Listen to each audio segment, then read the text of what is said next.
Music studio Gurgaon के प्रस्तुति। आहक नाक के नथुनिया पर दिल हमर अटक गेलै।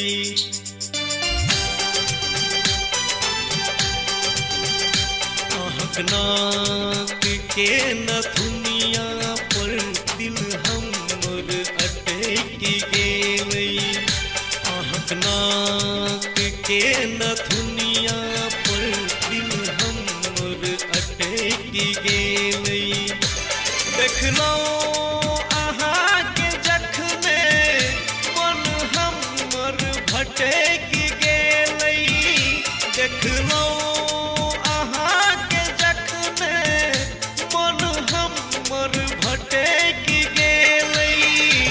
आहक नाक के नथुनिया पर दिल हमर अटक गेलै। आहक नाक के नथुनिया पर दिल हमर अटक गेलै।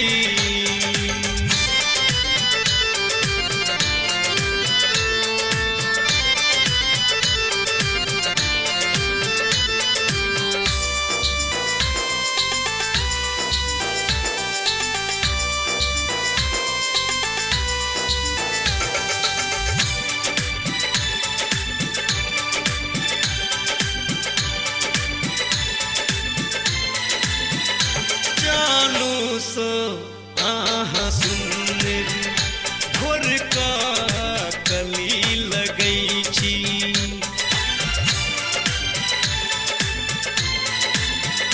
भोर आहाँ के गुलाबी स्वर्गक पड़ी लगै छी। आह कान के झुलनिया पर चैन हमर लटक गेलै। आह कान के झुलनिया पर चैन हमर लटक गेलै। आहक नाक के नथुनिया पर दिल हमर अटक गेलै। आहक नाक के नथुनिया पर दिल हमर अटक गेलै। देखलहुँ अहाँके जखने मन हमर भटक गेलै।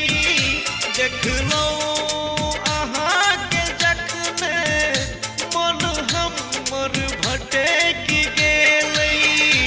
आहक नाक के नथुनिया पर दिल हमर अटक गेलै। आहक नाक के नथुनिया पर दिल हमर अटक गेलै।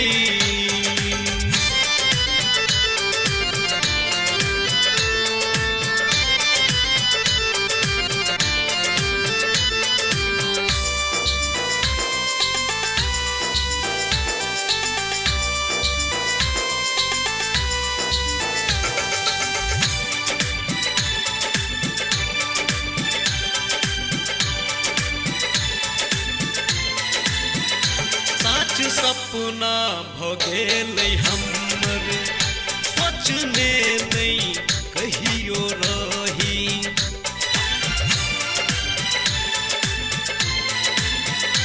अहाँ सामने छी हमरा किछु ने पूरा की कही। प्रमोदक मनक बतिया मोने में सटक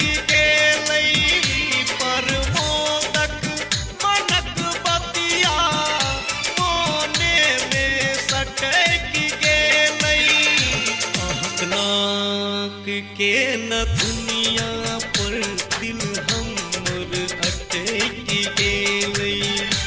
आहक नाक के नथुनिया पर दिल हमर अटक गेलै।